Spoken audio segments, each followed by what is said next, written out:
تو اپنی صلاحیتوں میں سے لوگوں کی بھلائی میں خرچ کرتے ہیں۔ نمبر 4، والذین یؤمنون بما انزل الیک، اور آپ پہ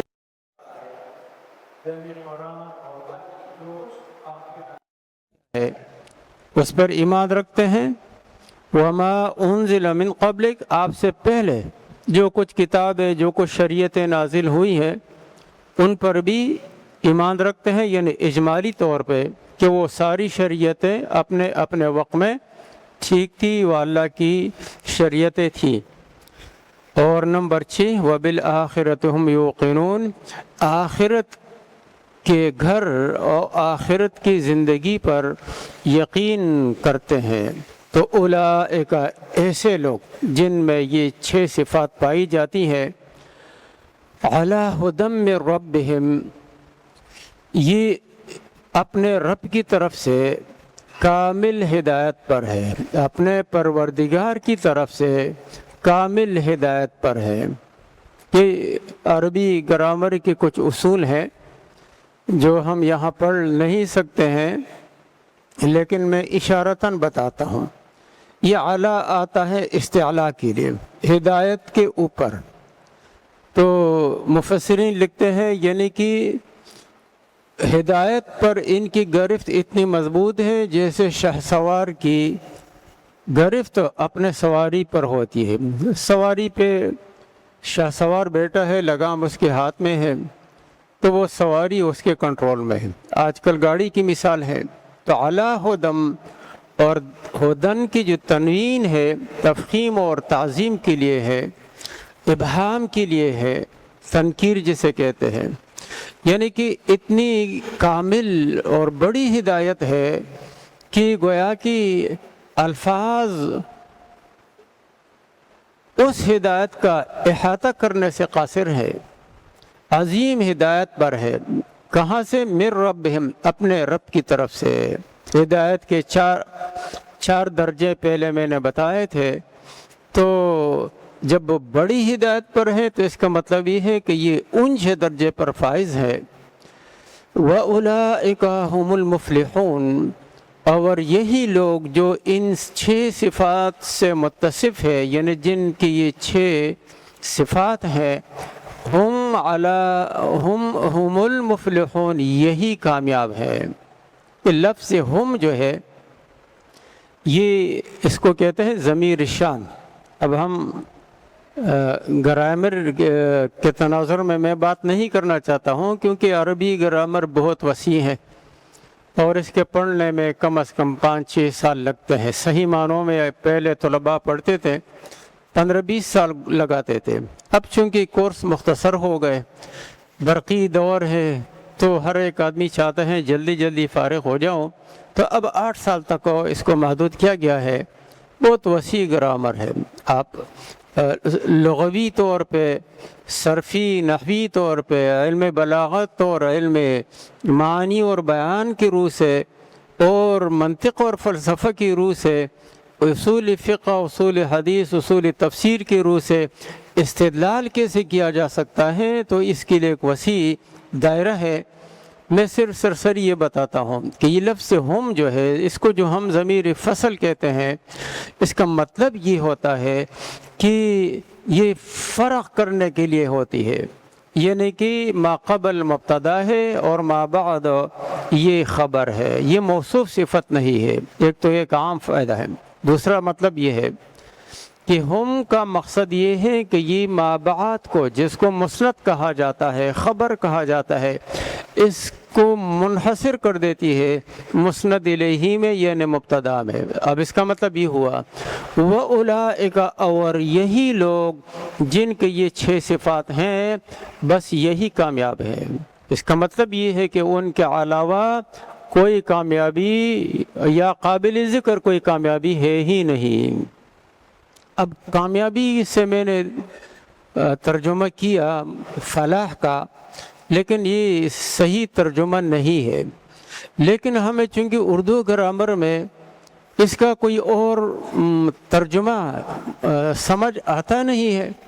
وجہ اس کی یہ ہے کہ فلاح اس کامیابی کو کہتے ہیں کہ جس چیز کو انسان کو جس چیز کی طلب ہے، جمیع مطلوبات ہو، تو وہ ساری کی ساری چیزیں حاصل کر لے، اور جن جن چیزوں سے آدمی ڈرتا ہے، بچتا ہے، گھبراتا ہے، تمام چیزوں سے بچ جائے۔ اب ظاہر ہے کہ یہ بہت وسیع دائرہ ہے، جبکہ لفظی کامیابی ایسا ہے کہ ہم میٹرک کا امتحان اچھے نمبروں سے پاس کر دیں تو ہم کامیاب ہیں، اور ہماری بزنس اچھی چل رہی ہے تو ہم کامیاب ہیں، ہم گھر بنائیں بہت عالیشان تو ہم کامیاب ہیں۔ تو کامیابی کے اپنے اپنے کیٹیگریاں ہیں، لیکن یہاں مقصود یہ ہے ان دو جملوں کا کہ اولئک علی ھدی من ربہم، انہوں نے دنیا میں اپنی زندگی کا نصب العین پایا تو اس لیے دنیا میں بھی ہدایت پہ رہے، اور بڑی ہدایت تو یہ بھی ہے نا، آدمی گاڑی چلانا سیکھے، ہدایت کا معنی رہنمائی کے، اور آدمی جہاز چلانا سیکھے، یہ بھی ایک طرح کی ہدایت ہے۔ لیکن جو بہت بڑی ہدایت ہے، جو جنت تک آدمی کو لے جائے، اللہ کی رضا تک آدمی کو لے جائے، جو زندگی کا بہت بڑا نصب العین ہے، تو اس کے پانے میں بھی دنیا میں کامیاب رہے، اور آخرت میں ہر وہ چیز جو انسان کی خواہش میں ہو سکتی ہے، جو یہاں ممکن نہیں ہے، حدیث شریف میں آتا ہے کہ وَلَا خَطَرَ عَلَى بَالِ أَحَدٍ، وہ چیزیں کسی انسان کے دل سے بھی نہیں گزری ہوں گی اور آنکھوں نے بھی نہیں دیکھی ہوں گی، تو وہ سب چیزیں بھی مل جائے گی، اللہ کی رضا بھی، اور حتیٰ کہ اللہ تبارک و تعالیٰ کا دیدار بھی۔ اور جن جن چیزوں سے بچنا اور ڈرنا چاہیے، قبر کا عذاب ہے، فرشتوں کی سختی کرنا ہے، اور محشر کی رسوائی ہے اور عذاب ہے اور دکھ ہے، فلاں فلاں جہنم کا عذاب ہے، ان تمام چیزوں سے اللہ پاک بچائے، تو اس کو کہتے ہیں کامیابی، اور ایسے ہی لوگ کامیاب ہیں۔ یہ تو اہل ایمان کا تذکرہ ہوا۔ اب آگے فرماتے ہیں ان الذین کفروا، جو لوگ انکار کرتے ہیں نبی پاک صلی اللہ علیہ وسلم کی نبوت سے اور قرآن کو اللہ کے کلام ہونے سے، سواء علیہم، ان کے لیے برابر ہے، ان لوگوں کے لیے برابر ہے، چاہے وہ اہل کتاب ہیں، چاہے وہ مشرکین ہیں، مکہ کے ہیں یا کہیں اور کے ہیں۔ انذرتہم ام لم تنذرہم، نبی پاک صلی اللہ علیہ وسلم کو تسلی ہے اللہ تبارک و تعالیٰ کی طرف سے۔ ایسے لوگ تھے اس زمانے میں، بارہا سمجھانے کے باوجود وہ اپنے کفر سے باز نہیں آتے تھے۔ نبی پاک صلی اللہ علیہ وسلم اس بات پہ کافی رنجیدہ رہتے تھے، اللہ نے تسلی دی۔ یہ وہ لوگ ہیں کہ جو ازلی بدبخت ہیں، یہ کبھی ایمان لائیں گے ہی نہیں، تو آپ پریشان نہ ہو، یہ کیونکہ ان کے لیے آپ کا ڈرانا اور نہ ڈرانا دونوں برابر ہے، کیونکہ لا یؤمنون، یہ ایمان نہیں لائیں گے۔ تو یہ لوگ کہ جن کے لیے آپ اتنے پریشان ہیں، یہ ایمان لانے والے نہیں ہیں۔ کیوں نہیں ہیں؟ کیونکہ اللہ تبارک و تعالیٰ کو ازل سے یہ بات معلوم تھی کہ یہ لوگ ایمان نہیں لائیں گے۔ اس سے علماء نے یہ مسئلہ اخذ کیا ہے کہ اگر کوئی بات اللہ کے علم میں ہے کہ یہ کام نہیں ہوگا، یہ انسان نہیں کر سکتا، تو تب بھی اگر وہ شخص اپنے آپ کو قادر سمجھتا ہے کہ یہ کام میں کر سکتا ہوں، اگر کرنا چاہوں، تو انسان اس فعل کا مکلف بنا دیا جاتا ہے، یعنی احکام شریعہ میں سے، جیسے فرعون ہے، نمرود ہے، حامان ہے، فلاں فلاں وغیرہ، ابو جہل ہے، اور دوسرے جو بڑے بڑے سرداران قریش تھے، اہلی کتاب کے بڑے بڑے علماء اور بڑے بڑے سردار، منافقین کے بڑے بڑے رئیسوں، یہ سب وہ لوگ تھے کہ جو اللہ کو معلوم تھا کہ یہ بدبخت ہیں، لیکن وہ اپنے علم کے مطابق یہ سمجھتے تھے کہ اگر ہم چاہیں موسیٰ علیہ السلام پر ایمان لا سکتے ہیں، ابراہیم علیہ السلام پر ایمان لا سکتے ہیں،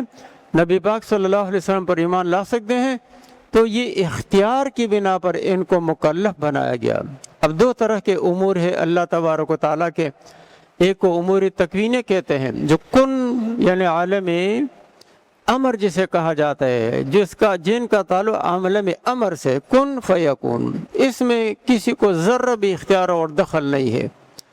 ہم کب پیدا ہوں، کیسے پیدا ہوں، کہاں پیدا ہوں، کون سے خاندان میں پیدا ہوں، یہ کسی انسان کے اختیار میں نہیں ہے۔ کب مرے، کہاں مرے، یہ بھی کسی انسان کے اختیار میں نہیں۔ ان کو کہتے ہیں اموری تکوینیہ۔